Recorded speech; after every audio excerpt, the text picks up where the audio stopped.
Hello, you beautiful bluebirds, and welcome back to another episode of DéJa Blu. It is your girl Blue here, and I am very, very, very, very, very excited because this is not just the first time that this has happened, but now we are cruising in to the second time to have the founder of the Jinkies on DéJa Blu and bless us with his presence and his wisdom and his stories and his insight.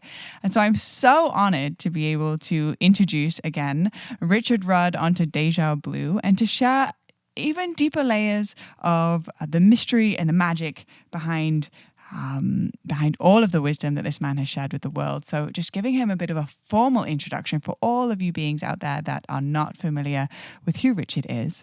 Not only did Richard found the Jinkies, he is also a teacher, a mystic, and an award-winning poet, which is something I just found out, by the way. I didn't know that you were a poet, Richard, which I love, and I would love to experience some of your poetry. And also, so Richard Rudd's inner journey began early in his life as he experienced strange energies rushing throughout his body, culminating in a major spiritual experience at the age of 29. Emerging from what he calls a field of limitless light that lasted 3 days and 3 nights, sounds pretty biblical to me, Richard was entrusted with a sacred teaching, the wisdom of the Jinkies. A born explorer, Richard has studied with great teachers in the East, traveled through the Himalayas, the Pacific, the Americas, and the Arctic, earning a master's degree in metaphysics and literature from Edinburgh University. He went on to work in the film industry in Australia, trained as a teacher in Qigong in Thailand, and sailed across the Atlantic Ocean in a tiny yacht. I feel like there definitely needs to be a movie about your life, Richard.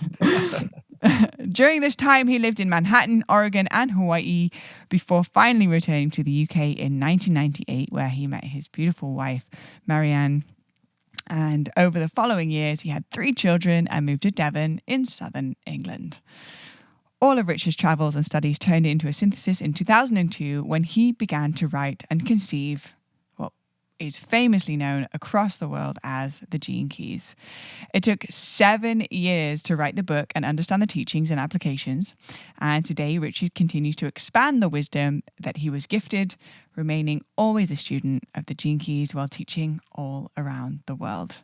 In 2019, Richard was named on the Watkins list of the 100 most spiritually influential living people. So, Whoa! You should meet this guy. He's pretty cool. I always feel a bit weird about that one, but I mean, I feel like that's like the gold. We kept the gold until the last moment. Like, of course, I mean, I can think of 100 people right just off the top of my head that are more spiritual than I am. I'm more spiritual than you. But I mean, really, you are one of the most humble teachers that I have come across to date, and simultaneously have been one of the most influential catalysts on my journey of transformation by creating the Jinkies, and simultaneously having the absolute honor to become your friend and co-creator, and to be able to understand the humanness also within you while simultaneously birthing a profound body of text. So, Richard, so honored. Thank you so much for being on DéJa Blu again. Thank you for being here and for blessing all of the bluebirds with your magic. I wanted to first and foremost just start off with a question that a dear sister of mine, Kat Ross, presented into my field this morning while we were in the hot tub. It's like, listen, if you were, she's familiar with the Jinkies. I was like, if you were to ask Richard Rudd, the founder of the Jinkies, anything, what would you ask him? And she said, well, honestly, I would love to know that if he was to give some advice to his 7-year-old self from the wisdom that he has right now, and I use the number 7 because, you know, we're familiar with the 7-year cycles and how the 7-year cycles are very prominent in the Jinkies. What sort of advice would you give to your 7-year-old self, Richard? It's really funny. It's such a good question. You know, I kind of need like a few days to think about that, maybe even 7 years. Because 7 years is a cycle, and by the age of 7, it's already too late to give any advice. because it's all locked in, So I might say maybe it's you all can give some, in, Yeah. Maybe you can give some guidance on why the first 7-year cycle is so important. Yeah, the 7 years first. So, I mean, we don't have, obviously from at that age, we don't have control over our lives when we're that young, but not so much. But yeah, we'll get to that. I think maybe when we talk more about the 7-year cycles, but I think there would definitely be something in there about kind of being gentle with oneself. I just say, there would be something. It's like the foundations of what Gene Keys has become are really like 4 words, which are contemplation, inquiry, patience, and gentleness, and particularly those last 2.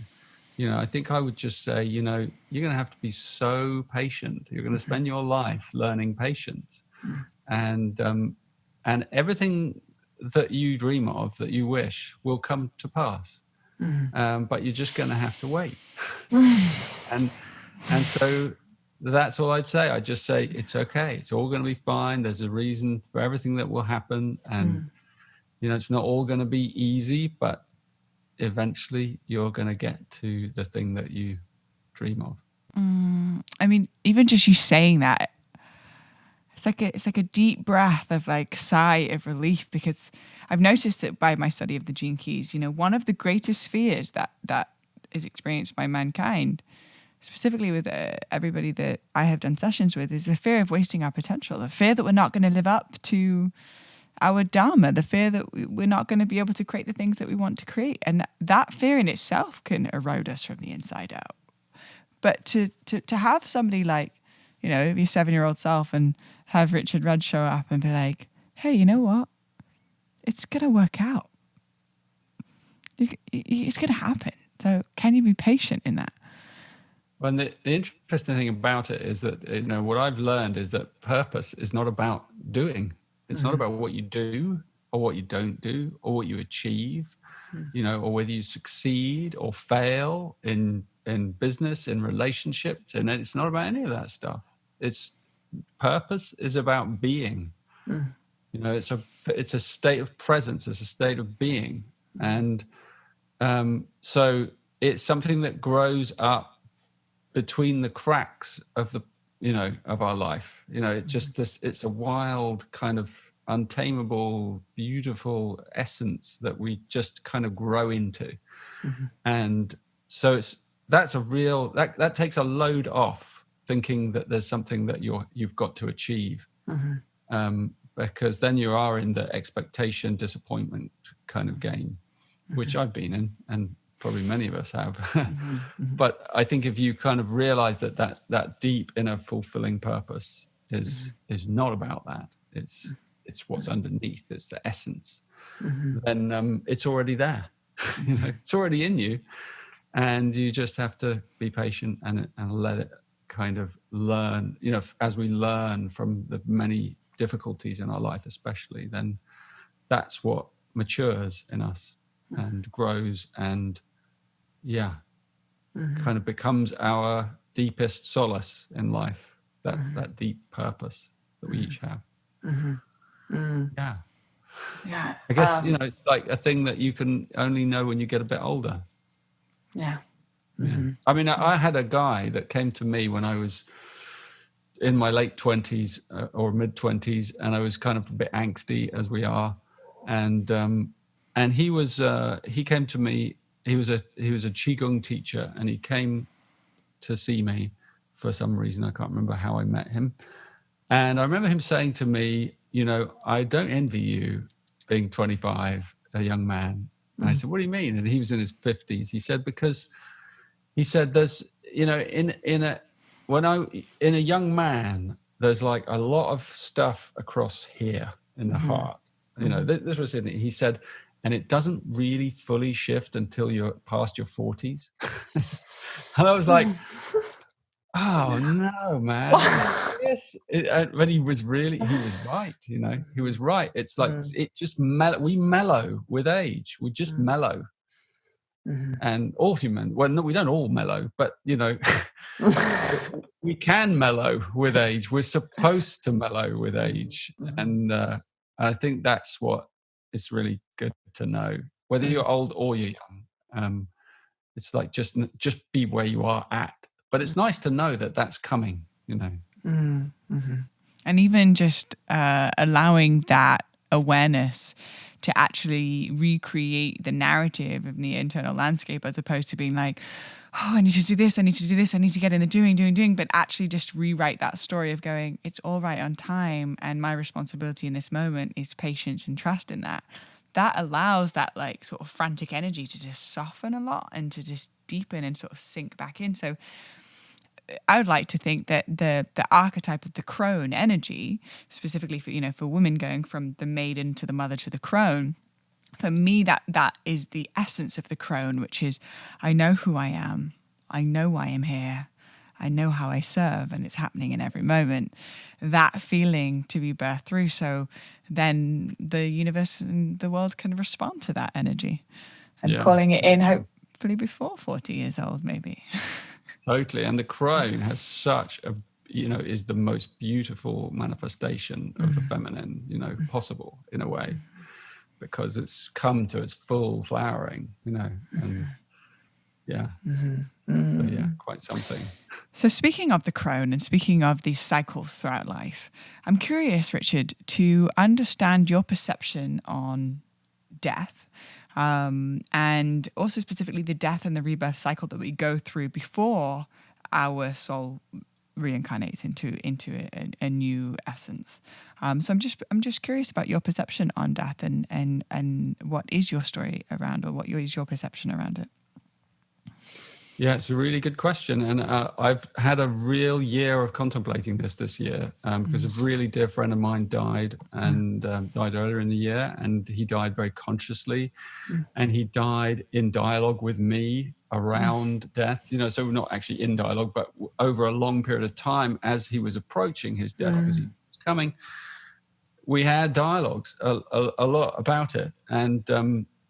And there was this kind of unfolding that took place, and he kind of initiated a whole body of understanding in me.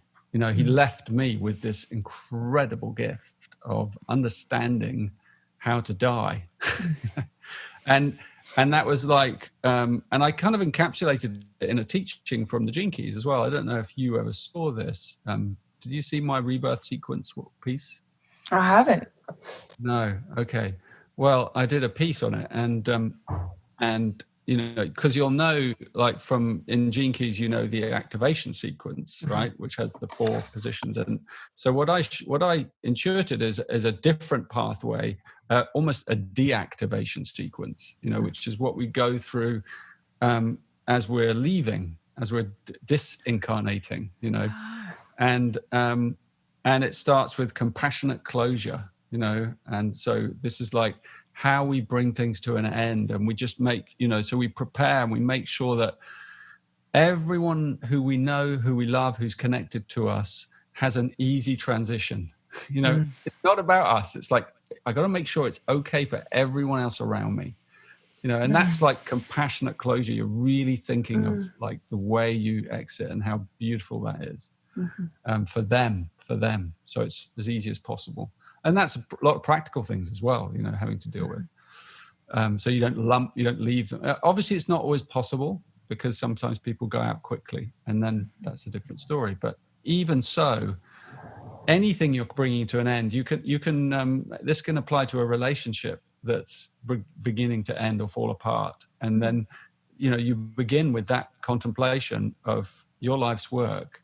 Is there's a gift in that key, in that Gene Key, that's all about how you close compassionately, how you finish, so you don't get caught in the fear and the shadow of it, but you kind of bring that gift to bear, and you really end well, And there's another sequence. I won't go all the way through it, but it kind of ends up in the purpose, which is like the core. The core is actually the arms of the mother, right? So you end in the arms of the mother. So you go through these stages of the dissolution of the ego, which is basically what happens as we're approaching death. It just, it, like it or not, the ego starts to disconnect, and our connection just starts to break to this form and to these people and to this life and this place and this timeline.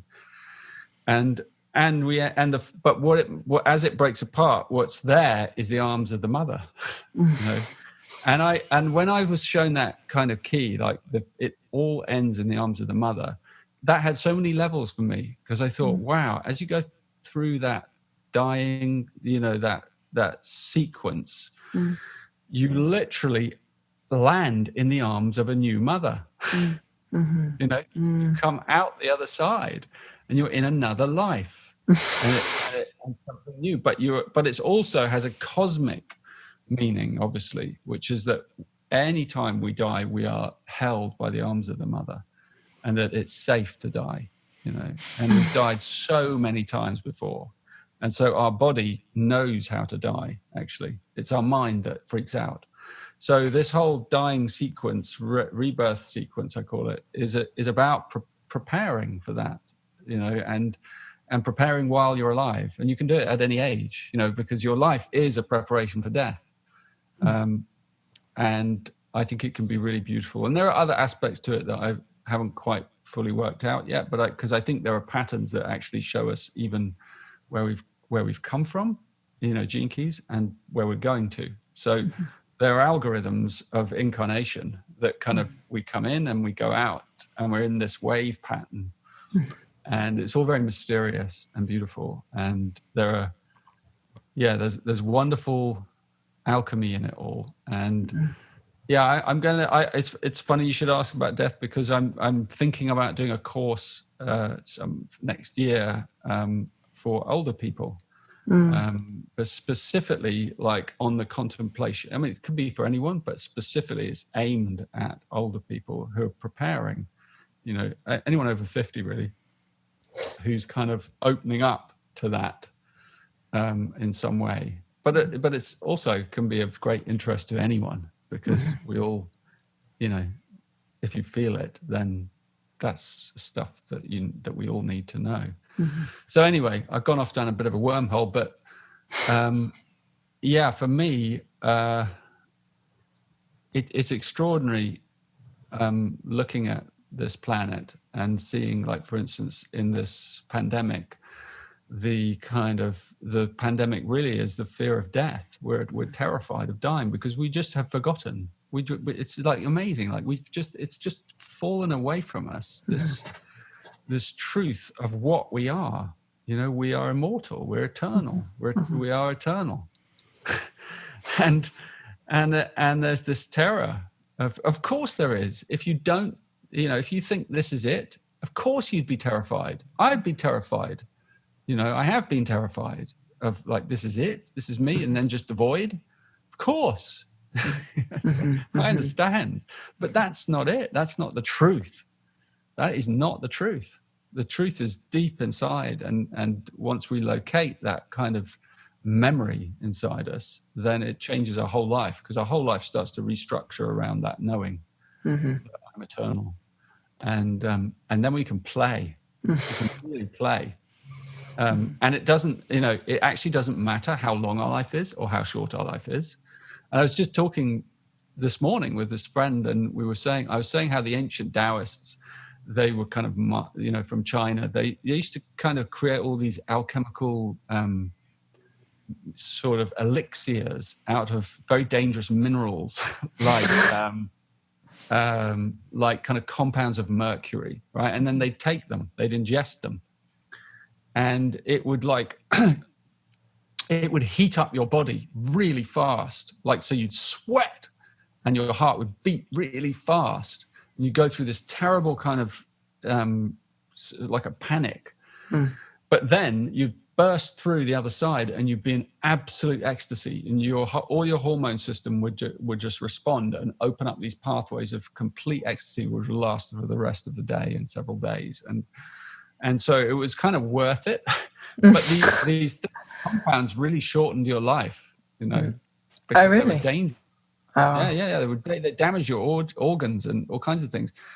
But we were saying how, from the perspective of the reincarnating eternal soul, it's like that was a worthwhile gamble. Okay, I shortened my life by 30 years, but man, I had some good times.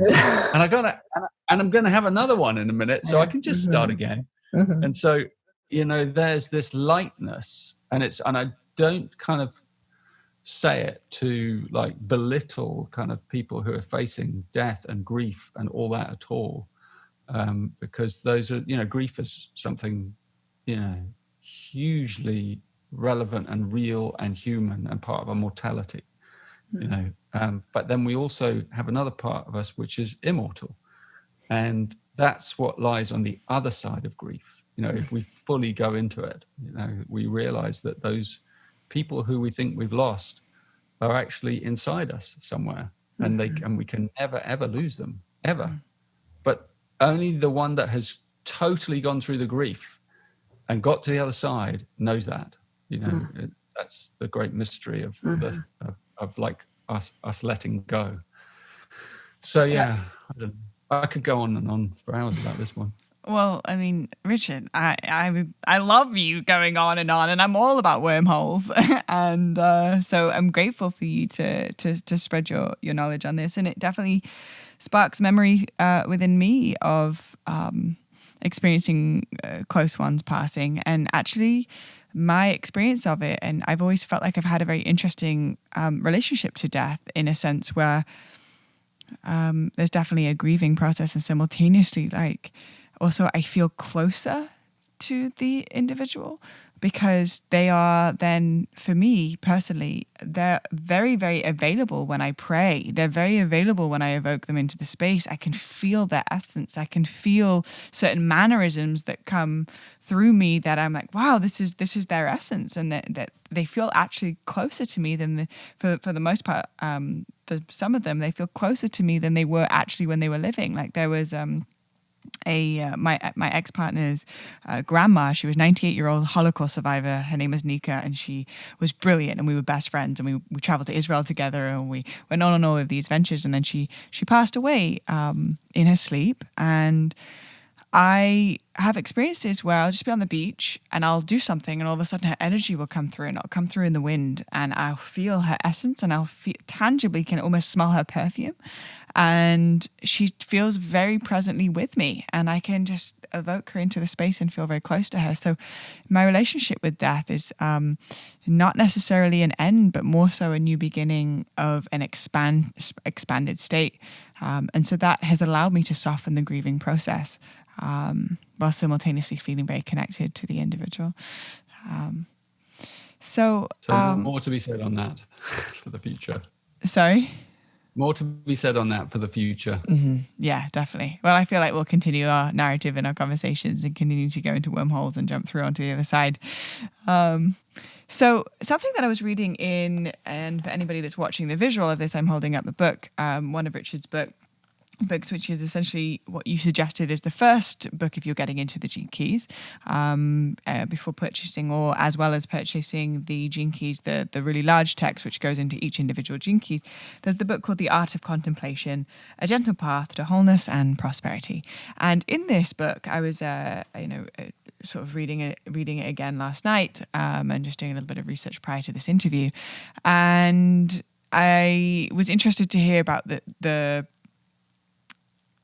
part of the brain, the amygdala, which essentially holds our memory, and not only from this lifetime, but holds our memory from our ancestors or past lifetimes. The memory goes back really, really, really deep. So when a trigger comes up and all of a sudden the body's response is like, and comes into contraction and is having this reaction, but we don't even know where the stem of it's from. It's the amygdala that is being triggered, essentially. And so it sparked a question within me that I was curious to hear from you is, in the experience of a trigger or wound coming to the surface, how do you use contemplation to receive the gift of the trigger?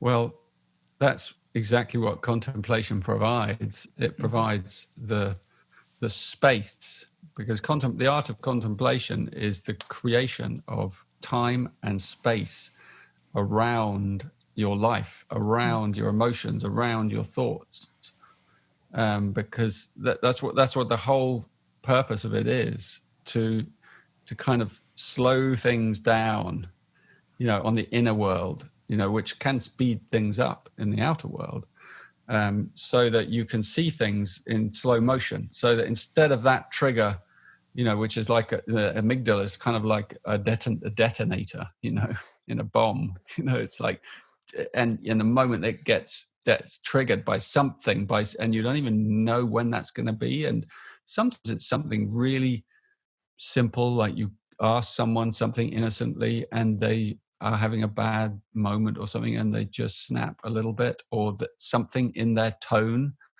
it's just their tone catches you, and in that instant that amygdala is detonated, and it fires off a whole circuitry in you, and instantly that circuitry goes down into your musculature and your neurocircuitry, and it does something across your chest. If you know that feeling, it's just like locks and, like you said, contracts. Yeah. And the muscles and everything like just suddenly locked, and your breathing shallowed, and all of that instantly. It's like, whoa, what is that? Yeah. And there's no thought process. It's like it's instantaneous. Yeah, no, way beyond. So when you're in cultivating a practice of contemplation, you're deliberately approaching the shadow, which are those moments. You're deliberately approaching them in your spare time, as it were, So you're kind of, instead of like waiting for that to happen, you kind of go hunting for it. You kind of you look into the areas of your life that are difficult deliberately. You look into the relationships that are providing you with friction, that are uncomfortable, or places in your body even, or health issues. And you move directly towards them, but not in a very gentle way, in a very curious way, and you start to create this space around them, and that it's almost like you're circling them, so you circle that shadow pattern or that difficult feeling, and even though it hasn't been triggered, you're literally going, well, I know you're there. I want to know more about you. And you start doing that to everything in your life, and it starts to create a kind of self-compassionate energy around you, and that's the energy that disarms the trigger, the detonator. It's like pulling out the whatever it is that's in detonators that needs to be pulled out for it to not go off. And it's like that's exactly what it's like. And if it does go off as well, which it will happen, because things like I live here with my wife and my kids, and it happens. It's just going to happen. And often. But when something does fire that process, it's about realizing it's happened, knowing how to hold yourself, and knowing not to react to it. And if you do react to it, okay, not to react to reacting to it, just to actually create that space of, like I said, that mellowing space, so that you're, okay, I did it again. Sorry. Really sorry. I really am. An apology is like a good thing if it's genuine. It's like, and it's just, creating that space. So the art of contemplation is about that gentleness and that patience, so that you learn to bring that heart back to life again. And the more you do that, the more you learn that, the easier it becomes. And I think it's the most useful art anyone can learn, how to bring your heart back to life. Over and over and over and over and over and over and over and over and over again. Exactly. It was one of the greatest gifts that has supported me to I feel like evolve as an individual is first and foremost taking complete ownership of everything that comes up. Because I've learned when I react and there's other people in the space, then I create debris, and then I get to spend however much time after the destination to pick up all the debris that has now rippled into other people's consciousness and then filtered through their experience. So I've learned, okay, anything that's coming up, if I can be in the humble nature of taking full ownership, like this is where I'm at right now, this is my process, this is my story, and this is how it's making me feel, and it's not to do with you or Whatever it is that's coming up. Yeah. That's the first and foremost, to then give the invitation to open the door and go inwards. Yeah. It's a good habit to always assume it's you. You know, like if something's happened, always assume it's you. That's a really good place to begin, even if it isn't, you know, because there's something in it that's you. Well, if the trigger's there, it's something, it's within you at some point. And not in a kind of self-flagellating way, in a way of like, okay, I need to look into this. I don't know the answer right now. I don't know where it came from, but I need to look into it. And again, the art of contemplation is that part of us that's willing to inquire and inquire after the event. Of, you know, it's like, okay, I want to understand so that doesn't happen again.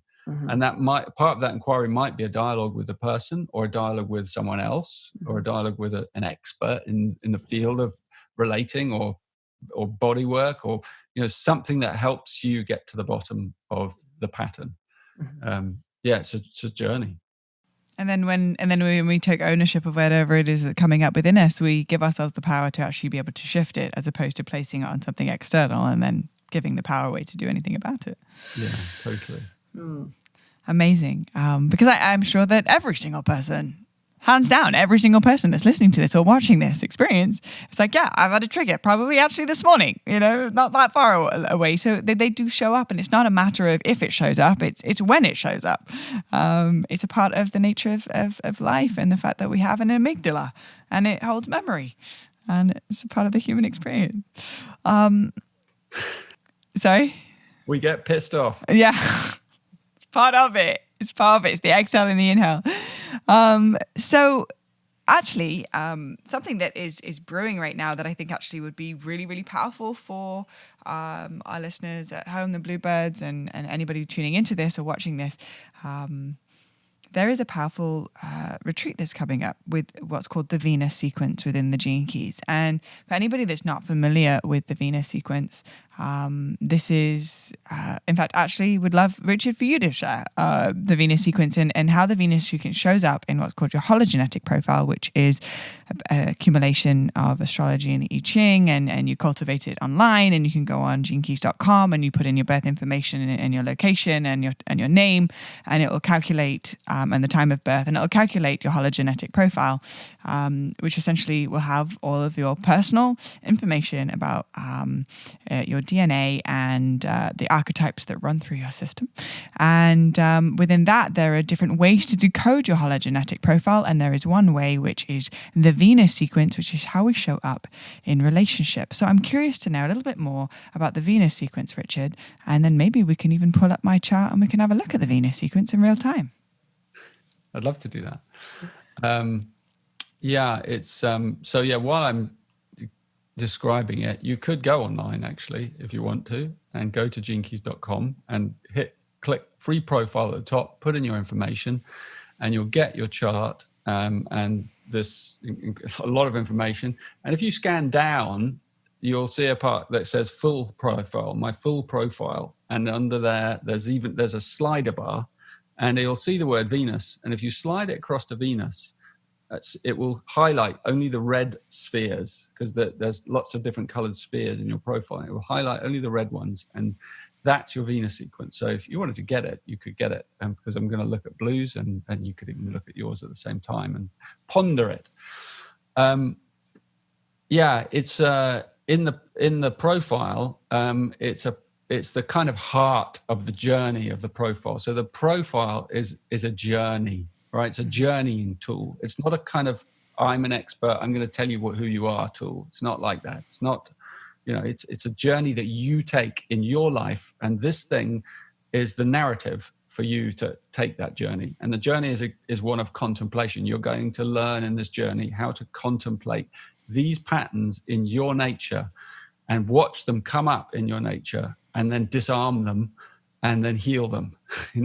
That's the process of the gene keys. So it involves input from you rather than me, the expert, because I'm not an expert. I'm doing it too. I'm on the same story. But the Venus sequence, it's a narrative that we all know. And it's from cycles of imprinting in our childhood, which are these 7-year cycles. And there are basically 3 7-year cycles that make up our childhood. There's the first one, infancy, from birth till 7. And then the second one, puberty, which is like 8 to 14. And then the third one, adolescence, is, up until 21. And those 3 cycles of imprinting, they each have a kind of aspect of personal wounding built into them, right? So it doesn't matter what happened in your life. It doesn't, it's not about so much the external. I mean, you may know, you may not know.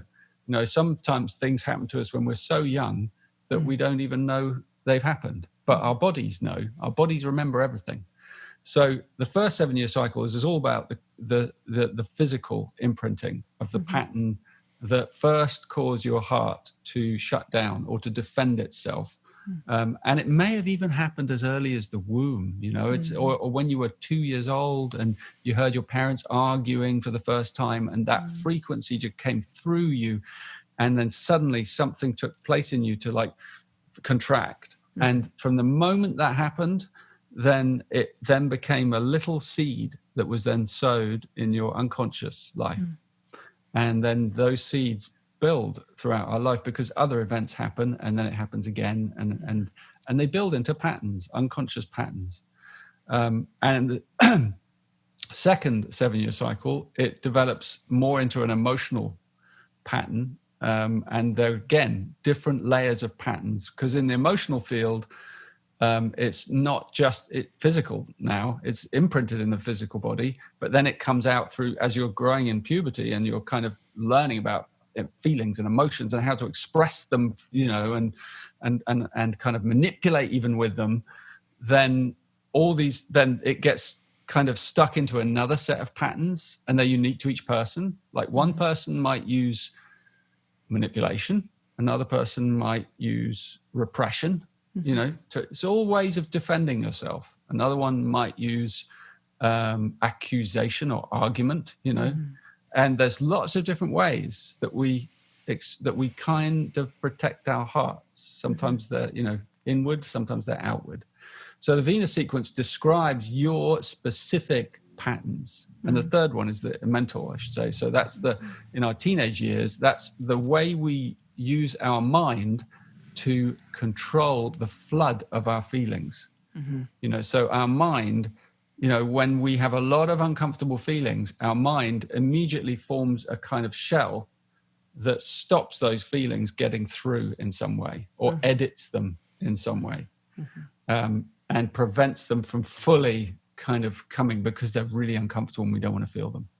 So that is all like layers of an onion around this first seed. And I should say, going right back to the womb and to the point of conception, actually, no one's clean, in that sense. Everyone has this sacred wound, every human being born, because the ultimate wound is leaving the womb. That's being thrown out of the garden, of Eden, where we were connected to the great mother, and then suddenly we're separate, and we're responsible for our own breathing. We kind of, we are and we're not, but we kind of feel like we are. So yeah, all of that is the Venus sequence. There's more to it than that as well. But around that framework is also, in your particular sequence, is like the code in reverse for you to unpick the weave of that sequence. So in other words, awakening. So we awaken through our heart opening, and the Venus sequence, why it's called Venus sequence, because it's all about the feminine inside us and the spirit of love that lies inside us, and how we coax that open gradually over time. And we can only do that if we understand these wounding patterns inside us. We understand how they work, and we see them in operation. And then, like you said, Blue, we learn to own them. We learn to own them in our life and take full responsibility for them and feel them. And then we break out of the pattern of reaction. So it's a sequence because it has a sequence. So if you first understand how the mind works and how the mind stops the feelings, and then as you understand that pattern, then the feelings start to come up, and they do come up. They come up in us, and this is over a period of time, right? So as you're doing this, and you're probably doing it through reflections of relating, because it's all about relating, it will come up in your life. So as you start to work with your own Venus sequence, contemplating it starts to come up in your life. It just does. It's like magical thing. And then those feelings come up, and they're difficult feelings. And so you have to be really tender and allow them to come up, because they're wounded feelings, or they might be angry feelings, or there might be but they're not towards the person who's in front of you. That's the mistake we make. They're actually much deeper, and they go way back. They go way back. They're actually ultimately not even about this life. They're actually about just being human. But your specific ones have your flavor. So if it's rage, it's rage. If it's grief, it's grief. If it's depression, it's depression. They're all ways of locking in this love that's underneath. And so once we know how to unlock it, then the love starts to come out again. And that's when it starts to get interesting, because it really does come out. And we realize that the love that we're looking for in another is actually in us. It actually is us. Because it starts to move through our body. It starts to kind of radiate us. We start to kind of feel it more and more, even when you're on your own. So it's not even no more about relating. It's because you start to relate with everything. It's your relationship with yourself. Because when you really feel that love inside you, you realize, oh my God, I am the love. I love myself. Can I even say I love myself? Not really. I am the love. It's coming through me. And that's the awakening. And it leads to deeper and deeper spaces of realization, of full spiritual realization of our unity with all things and our divinity and our eternity, our immortality. So ultimately, that's what this little map that you can get online and just is like. It's a specific set of algorithms, very accurate, to come into the world at this time, because it's needed most at this time for people who are courageous enough to go on this journey and unlock their own sequence and experience that awakening through the heart. So yeah, that's my intro. Wow. Well, I mean, way to make it irresistible, mate. Come on. I mean, for me personally, I'm just somebody that's like, all right, what's the next curriculum to continue to liberate? And here it is. I can only talk about it like this because I've experienced it myself. I've experienced it myself in my own relationship, in my marriage, for 20 years. And I was in hell for some time and inside myself. And then I was gifted this wisdom, and it took me years of understanding it. And understanding it viscerally, until I learned to forgive myself and and move through the process. And now I'm not perfect. I still kind of react every now and again, and do those things. But it's a lot easier. It's a lot easier, and there's a lot more love that comes through. And yeah. And that enables me to help other people with shortcuts that I didn't have. Yeah, exactly. Well, speaking of shortcuts, and the Venus sequence, would you care to have a look at my profile, Richard? Yeah, let's have a quick look. Should we have a look at it and see? Why don't we pick one? Why don't you pick one aspect of it? Sphere of the. Okay, let me do. So I'm going to share the screen. Alrighty. Yeah, and what do you want to know? And here we are. So for everybody that is watching, this is on YouTube for anybody that's just tuning into this podcast through audio. You can also access the YouTube video and you'll be able to see what we're talking about here. But I've pulled up my hologenetic profile and we're looking at the Venus sequence, which is the red spheres. So it's this, and this. So it goes all the way from down here. And so actually, is there anything that stands out to you that you would like to look at? Because all of it No, to me you is ask. quite... You make an intuitive, like, it's like, it's that question of like, what would you ask him? Okay, so I would love Intuition. To maybe look into the SQ of, I have double distraction, right? You see how it's just here together. I also have double intoxication and enrichment. I would love to know how this applies to the Venus sequence and how this shows up potentially within relationships. So your SQ 56 line 1. Okay. So 56 line 1. yeah. So the SQ is in the middle there, and SQ relates. It means the spiritual quotient, which is our spiritual intelligence, right? And so it's right in the heart of the sequence. And so in order to really understand it, if you move through the rest of the sequence, you'll see what it's leading to. And essentially, this is the energy of our soul. It's this incredible, that's where the love is that's why it's right in the middle, because that's where the love is actually flowering from. And so what it does is that gene key, that number 56, because 64 gene keys, and this is the 56 gene key, it tells us the flavor of your specific love, and so there are lots of different types of love. There's compassionate love, there's ecstatic love, there's hot love, there's cool love, there's love as service, there's love, there's all manner of love. The Sufis have so many names for love. And they're literally in the gene keys, there are 64 names for love. And I've taught a course before called the 64 names of love. And this is the love that is intoxication. And what's quite funny, Blue, here is that you have the same one as me. I really, amazing. Probably won't be surprised. Yeah, I know. And so, but I have a different line. So the line is the number after the 56. So you can only be one of 6 lines. Okay. So because these are the lines of the I Ching. They're around that circle, that wheel there. And so the 56 line 1 is like, it's like the ultimate love is intoxication. And intoxication is this, well, it is what it sounds like. It's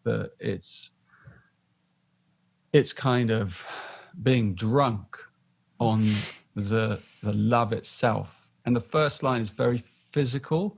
And what it shows us, this SQ, is it shows us as a very young child, this is what you seek most. So the very young child in you seeks, in order to feel safe, to feel that love, the line 1 is about certainty. It's all certainty, and it says in brackets there, rhythm and routine.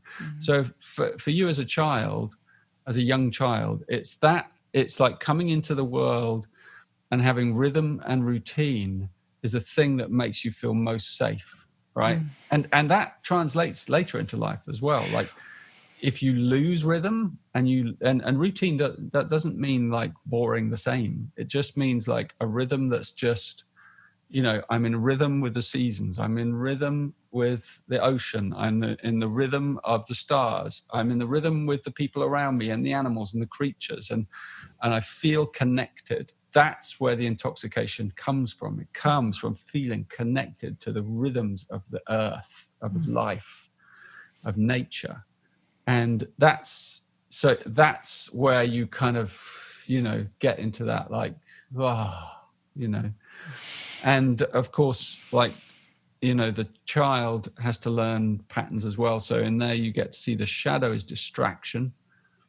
And so it's very easy to be distracted away from the pain that we feel inside. So that's what we do, So when there's pain, most of us will try and find a way to distract ourselves from the pain. And the same with you, that's like an unconscious deep pattern because you don't want to feel it, like if you just close your eyes and you just go inside your body and you stay in a room for like a couple of hours, pretty soon, even like 30 minutes, pretty soon we feel some pain in there. We feel something, some restlessness, some boredom, something, and behind that and behind that and behind that, there's usually a wound. There's usually some pain because it's in us. And so when that comes to the surface, we try and distract ourselves, whether it's through our work, our job, our relationship, at the TV or the devices and shopping or whatever it is. We all have our ways. And we distract ourselves away from what's really of, the one thing that we most need, which in your case, as a line one, is being connected to the rhythms around you and the earth and the people. And as I said, and the stars and the creatures. So the moment you lose that, then you lose your love, right? So anything that knocks you off balance, or any person that comes in and knocks you off balance, is actually pushing you, away from that. But that's teaching you something amazing. It teaches you to come back into that. The gift of enrichment is like to know where to put your energy, to know what, who to give your energy to, where and how, what enriches you. Because a lot of the time, one of the things we do is we do things that are just not good for us, that hurt. We do things that are bad for our bodies. And it's okay to do a little bit. The gift of the 56 is beautiful because it has a rascal inside it, like a holy rascal. And it loves the intoxicants of life, right? So the 56 will come into the world and will open up its heart through the senses. It will love like things. It might love fine wine, or it might love, like me, fine tea, or it might like, to taste all kinds of things of the human world, but never in like when it's distracting. When you have too much, it numbs you. When you have just little homeopathic doses, it's ecstatic. So it takes a certain discipline, to really, that's what enrichment means. Enrichment is you just take enough so that it gives you the hit, but then you know when to stop. And that's how we get to play in the world, in the 56 gene key, and you have it twice here in your culture as well, which is another whole story. But it's like, a big part of your life, being able to really, I don't know, does that, I get that must, you kind of feel that. Oh yeah, I'll let you speak a bit. I'll let you respond. 100%. And I feel like my experience is I'm in a relationship with an incredible human named Andre, and how when we're together, it's intoxication. It's like timelessness. All time stops, and we just laugh and giggle, and it's like we're drunk on a very fine wine that doesn't have a downside. It's like, and then also the enrichment is that I can register an experience that is either extracting or enriching. And instantly, I'll know within a second whether this experience, whether it's an interaction with an individual, or whether it's a piece of pie or cake or something. Like I can use the discernment of this is either going to enrich my spirit or deplete my spirit, and then have the discernment of how much energy I send into it. And I've always been really good at knowing when enough is enough. It's like, okay, and I've just got a little bit and now I'm good, and I get to sit in that experience. And simultaneously, the distraction, the second that I get out of a rhythm, the second my room is not clean, or that I don't have a structure or a schedule around my sessions with individuals, the second I get out of a rhythm, or somebody's staying over at my home and they're not in a very like synchronized state with me, I can start feeling myself sort of like floating out of my body a little bit. And then all of a sudden I get distracted with so many different things that I get out of the rhythm of life. And So for me, what I want to really just breathe in is permission from anybody that's listening at home and they're looking at their Gene Keys chart is this is an acknowledgement of context for what is, so that I can continue to actively be in the art of contemplation to create my reality to support my gift to be online and more present. And so I see that enrichment and through certainty, rhythm, and routine. And so for me, it's about I have my morning routine. I have my morning practice at a certain time every day. I do the same practice that supports me to ground in my day, so that I am actively calling in my gift of enrichment intoxication, because I understand that my shadow is distraction. And so when my distraction, or when I'm doing my morning practice and I'm doing my alternate nostril breathing, and all of a sudden my mind goes off somewhere else, and I stop for a second and I find a moment of pause where I'm like, oh, here comes my distraction. Can I actively in this moment bring it back? And it's through small decisions. And I believe that many, many small decisions made with a place of awareness actually build a masterpiece of our lives. But it's so easy to project into the future timeline. I want to make a masterpiece, but we're forgetting to actually can I just continue to be here in this moment? And so I resonate with all of that, and it just is deep confirmation from my own studies with my Venus sequence. Also wanting to honor, your time and the agreement that we created for today's podcast, and just feel like this is an incredible little snippet into the depth of this work, and how this isn't a book that I believe this isn't a book that you just pick up and read from cover to cover and be like, okay, cool, I read the Gene Keys. It's like, this is a life's work of contemplation with a guidebook that will reflect back many different layers. Even if we've read it 100 times, there will still be more information, because life is never ending. And it's a body of text that is constantly evolving with you, as you, for you. And this is just a snippet into the potency of the Gene Key, into the Venus sequence alone. And simultaneously, what I want to segue into is that this is an opportunity to recognize that there is a container that is being created right now, that there is a window to be able to work with Richard. And what was the name of the lady that you're doing this? Camilla Lawson, yeah. And she's amazing, and I've got to experience her through the deep dive. And you two are doing a retreat together, which is a 6-month-long program. It's never happened before. So I'd love for you to share a little bit about that for all of those folks at home that are listening and tuning in, and seeing how you can plug in with your own specific hologenetic profile and really have a safe space and an incubator to support you to unravel your Venus sequence. Yeah. If you're taken by this, if you like the sound of it, then there is a window at the moment, and if you're bold and brave, I invite you to consider it. And seriously, it's a virtual retreat, and what we do is we look into that Venus sequence as a group. There's gonna be a lot of us. It's a global, Gene Keys has a global community. There'll be well over 1,000 of us doing it all around the world, and we're going to go through those 6 spheres of the Venus sequence in a rhythm over 6 months. So we have loads of time to really explore it in depth. And every week there's a theme. And the kind of commitment level is on the external is fairly small. So it's like a couple of hours a week where you will need to just watch something, read something, listen to a meditation, that kind of thing. Mm-hmm. And then we come together and we meet. Online, and we meet in small groups of like 4 or 5, and then we share how that process is for us right now in our life. And that's really powerful. And we listen to each other and we hold each other in presence. And so we kind of grow as a community together, and we're all self-parenting through this process.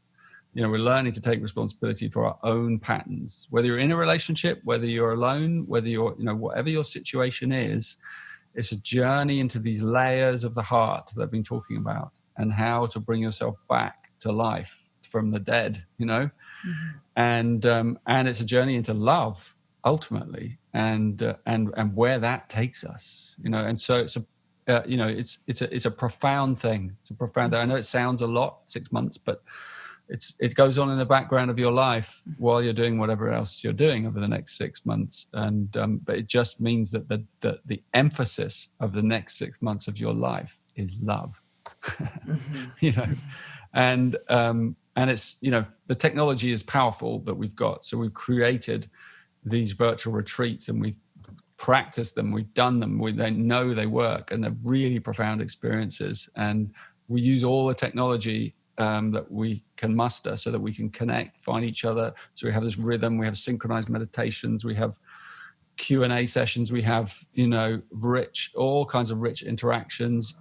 Or if you're like an offline person and you're more solo, you can also take it in that way.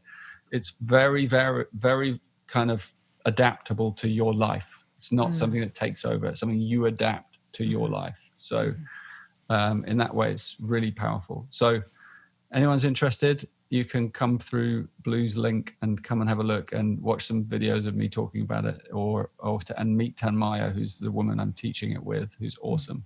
And so it's a man and a woman teaching, and it's really about Mars and Venus at the deepest level inside our being, and healing that kind of wound that comes up inside us and then manifests in our relationships. So yeah, it's I probably won't lead the retreat myself again, because I've got other things to do. So I'm really going to give my heart and soul to it, and I'm looking forward to it immensely. And if anyone wants to come, please come. What an incredible opportunity. If Richard, you're probably not going to lead a retreat again, and we've dive in. What I do is I dive into like retreats, but I'll find someone else, because I just haven't got the time to keep doing all these things. So, so I'm finding other amazing people like Tanmaya, who's awesome, who just holds the frequency of love. And there are others in our community. We're a whole team that kind of will be running this retreat together. It takes a lot of people to run something like this, and really hold it in a safe way so that you will be safely held as you move through these processes in your own life. And you'll be really clear that it's a contemplative practice that you're developing, and it will help you in all kinds of amazing grace-filled ways, I imagine. I mean, the places that have supported my exponential growth has been safe containers that allow me to really flourish or look deeper into these pieces while holding unconditional love, because essentially just doing the journey on our own, which is available, and it doesn't have an intentional safe container necessarily around us, and people may not know what it is that we're going through or processing or what we're unlocking. But to be in a 6-month space where this is specifically with the intention to create a safe space for the flower to open so others can experience the fragrance of the love, then this is an incredible opportunity that's presenting itself. And Richard has been so generous to offer me a 10% off discount code. And so the discount code is Blu Venus 10 PC, P for Paul, C for Charlie, Blu Venus 10 PC. And if you apply this discount code when you go to the checkout, you will be able to get 10% off your purchase. And simultaneously, this is incredibly affordable. In fact, the most affordable online course that I know of now. It is, how much was it? It's $350 for the 6 months. It's $250 if you already have bought the Venus sequence, because there's it's the online program, but we're adding all these layers to it. Yeah. So essentially, if you just cut out your morning coffee at Starbucks every morning, and you've already got your retreat for the finances for this retreat, it's extremely affordable for 6 months. What? To unlock the core wound so you can activate your own awakening? Oh my sweet baby Jesus, I am on that. So there we go. There we have it, folks. We've got the Venus sequence. We have more layers peeled back of the magic and the mystery that is Mr. Richard Rudd, and an opportunity for the Bluebirds to be able to receive your wisdom for a second time round. We are so blessed. Once upon a time, this was a manifestation, and now here we are in full force. So thank you, Richard, for your time, for your presence, and for your wisdom, and for being so willing to come again onto the DéJa Blu and to share your magic with the Bluebirds. We appreciate you so much, so much. And to all of you listening at home, thank you for tuning in.